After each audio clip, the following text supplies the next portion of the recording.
First of all, thank you everyone for being here tonight. It's a really exciting event for us. This is Raising the Bar. It's the very first time we've ever done this event here in Christchurch, but it's an international phenomenon that started in New York City, and it's all about getting universities out into their communities and sharing helpful and really interesting information in a fun and informative way that doesn't feel like a university lecture. I'm very sorry to those of you who couldn't get your first choice, but I'm very pleased you came here tonight anyway, so thanks. And when Thea said she was going to set the tone, that was not the tone I was expecting. So I may just go a little bit lower, okay? If you're ready for that, the tone may not be as high as it's already come across. So my name's Jack Heinemann. I'm professor of molecular biology and genetics at the University of Canterbury. And I think it's quite fitting that Raising the Bar comes from New York, because the president, who there is the equivalent of our vice chancellor of New York University, said, "A great university is a great local university." And I'm proud to say that I think the University of Canterbury is a great local university. And so I'm pleased to be participating in what may be the last time ever we do the Raising the Bar. Now, it's a doomsday talk, but I don't want you all to be sad, right?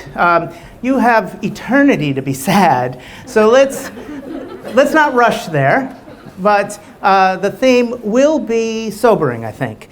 Now, in my upper level molecular biology class, I start them out with a murder mystery. They have to solve a murder, and one of my suspects in this murder is someone who gives the victim a bottle of gossypium, an extract from cotton, and she gives that person the gossypium because the victim is suffering from morning sickness.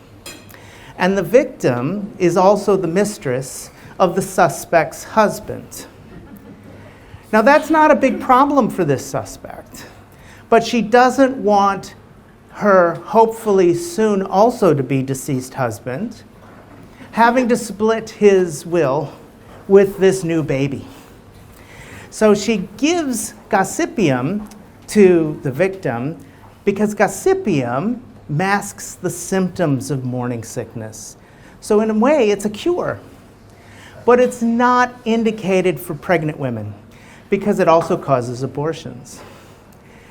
Now, that scenario possibly came to me as a result of my wife and I having visited a comedian in Madison, Wisconsin, about 20 years ago.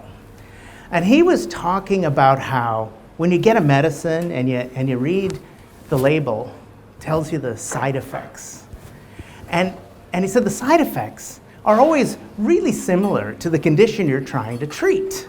Now, for example, flu vaccine can cause fever and body aches, right? Or hemorrhoidal cream may cause itching. Now, we have these drugs, antibiotics, that have been wonderful. They've been life-saving and life-prolonging.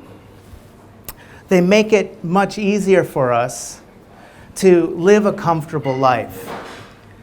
So wouldn't it be sort of an irony if a side effect of the antibiotic was that it was also leading our species to extinction? Now, I'm not suggesting that antibiotics alone will achieve this, but it's just the beginning of my talk. All right. So I want to talk to you about doomsday scenarios that are perhaps less in your conscience, that you hear about less frequently, that Parliament doesn't declare emergencies for. And those types of doomsdays, however, can be just as threatening to us as the ones we do hear about. So on your tables, I've given you a little handout, and that handout shows you what are called the planetary boundaries. And we're going to come back to what these planetary boundaries mean. But before we go any further, I think it's really important that we start at a place where we all agree. Now, it'll be completely okay for us to disagree. This is a safe space. You can disagree here, but not just now, okay? Now we're going to find a place where at least maybe most of us can agree. So I have a few questions, and I'm going to need you to vote one way or another with your feet. Now, what I didn't anticipate is that we had standing room only. So you're going to have to, if I ask you to make your opinion known, do something other than just stand, unless you're already in a place that you're sitting. So I'm going to just ask you to move into the room or dance or something if you disagree with some of the things I'm about to say. In my hand is an inflated globe, a picture of the planet Earth. Now, can we all agree that this is some place that we're from? Yes. Anybody disagree, please make yourself known to us. In 1982, I saw David Bowie in concert. Yes. And it was in Chicago, a stadium that had, of course, more people in it than all of Littleton. And it was during his dark period, you know, the one where he was doing coffee ads and Let's Dance. Ugh. All right. But what he did do well were a lot of his old songs. And he took a great big inflatable Earth and he kicked it into the audience. That's it. That was the whole gag there. Okay. All right. So we all agree that we're from Earth. And I think the next level would be, do we agree that we'd like to continue living on Earth and we would like to have an Earth in which people can continue to live? Anybody disagree with that? Once again, it's okay to disagree if you feel like this is what you want to do. All right.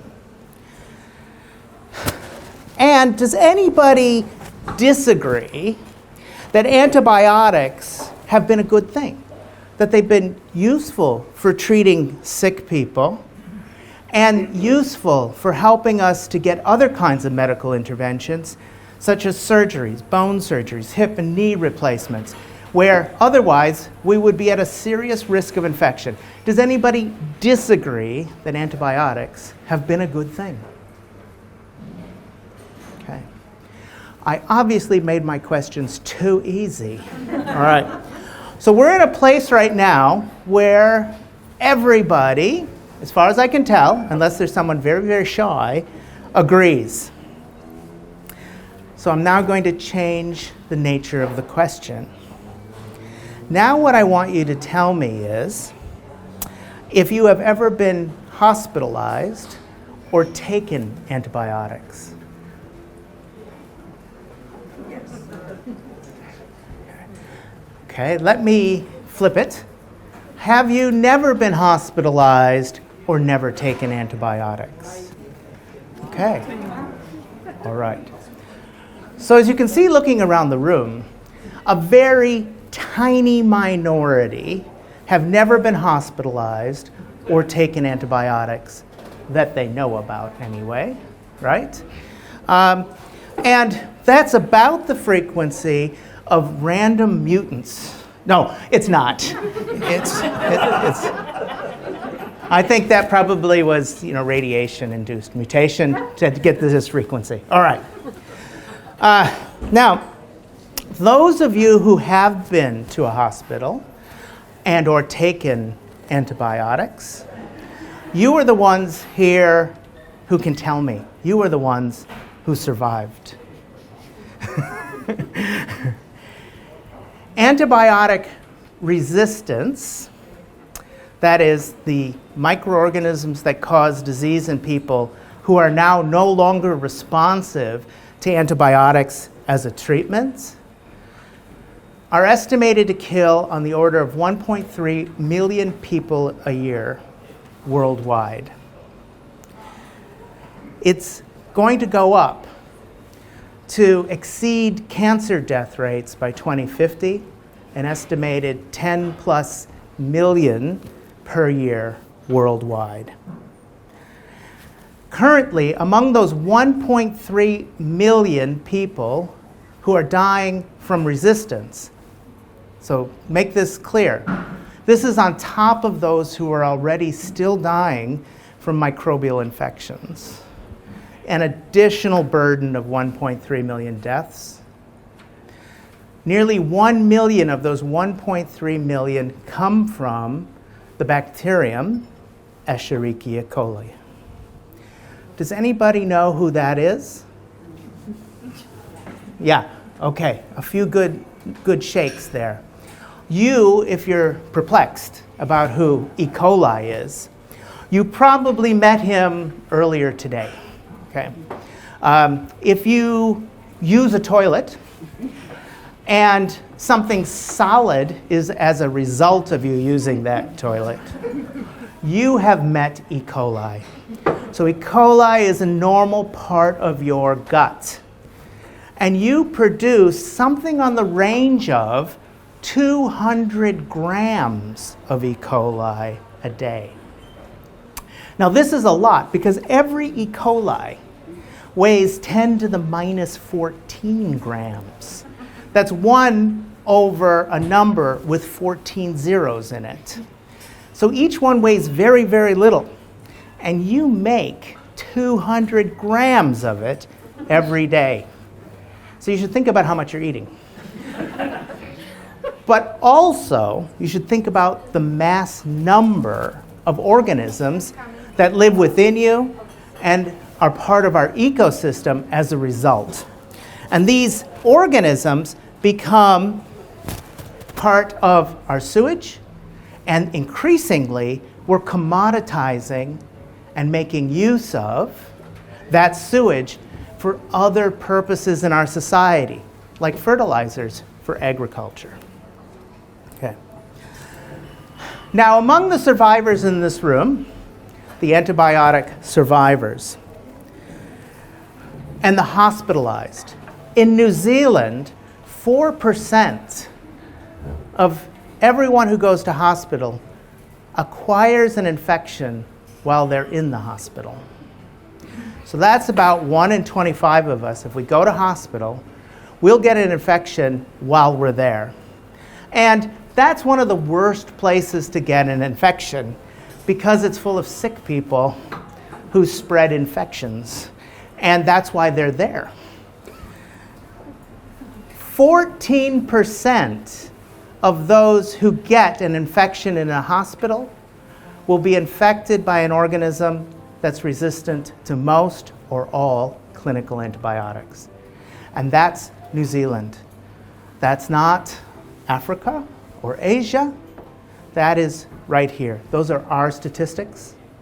And as dismal as those stats are, they're slightly better than many places in the world. But better isn't good enough. And I have a quiz. And you should expect that from academics because we like to assess things and get all judgy, right? You and your team will have 2 minutes and only 2 minutes to answer all 3 questions. I'm going to read them all at once, and then you can study on your own. So question number 1. Which of the following ethnic groups is at greatest risk of acquiring an infection by an antibiotic-resistant bacteria while in hospital? New Zealand European, Maori, Pacific peoples, Asian. Question number 2. If confronted with the option to either eat shit or drink a glass of water from the Avon River in Christchurch, which would you choose? And question number 3. Are you allowed to say neither? Maybe. Which of these things causes antibiotic resistance? And on the left, you have a list of things, which you answer yes or no. Okay? The clock starts now. I mean, that's one. It's one of the most important differences. Next is Now, I know that you're on pins and needles about the answers, but we're not going to give out the answers just yet. Yeah? No? It's worth the wait. It's worth the wait. So we will have a part 2 in just a moment. Before we go to part 2 quiz, I just want to have you again look at those pieces of paper that I had distributed around the room, who my lovely assistants distributed around the room earlier. And they're describing those planetary boundaries. What do you see as the boundaries that we have most transgressed?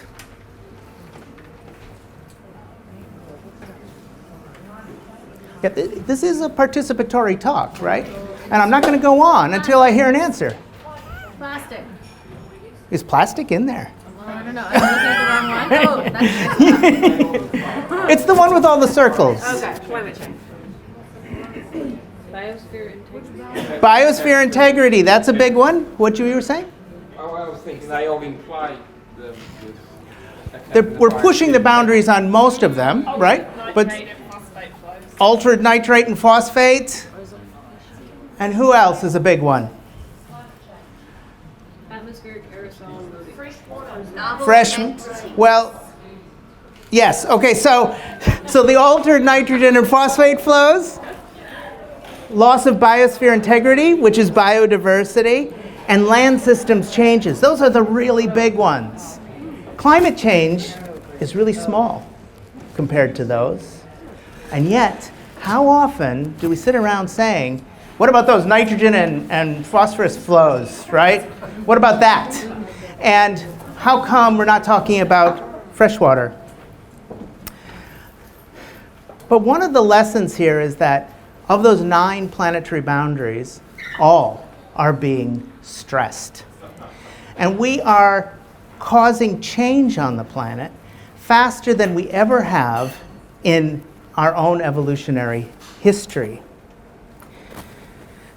Because that's really what we do. We invent technologies, and technology is a way to make things happen faster and at larger scales. The outcome of what we do is to make change faster. And a symptom of that is our transgression of planetary boundaries. I mean, think about Archimedes. What was his technology? His technology was a big, long lever. And he said, if you give me a lever long enough, I can shift the earth. Without his lever, Archimedes would have had to wait a long, long time for the earth to shift on its own. With his lever, he could make it shift, or more likely make it shift, and when he wanted to. And that's what we do with our technologies.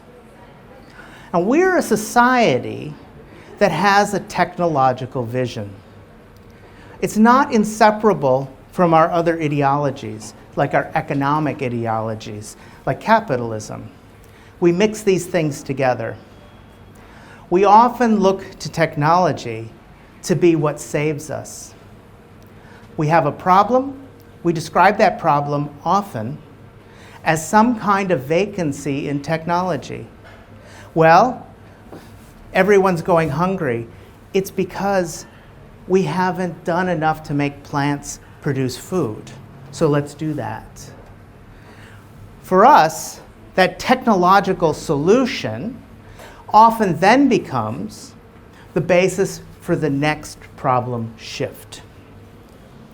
So that is part of how our society works. And now what I want you to do is look at the second quiz. And again, you have 2 minutes. Questions 4 through 6.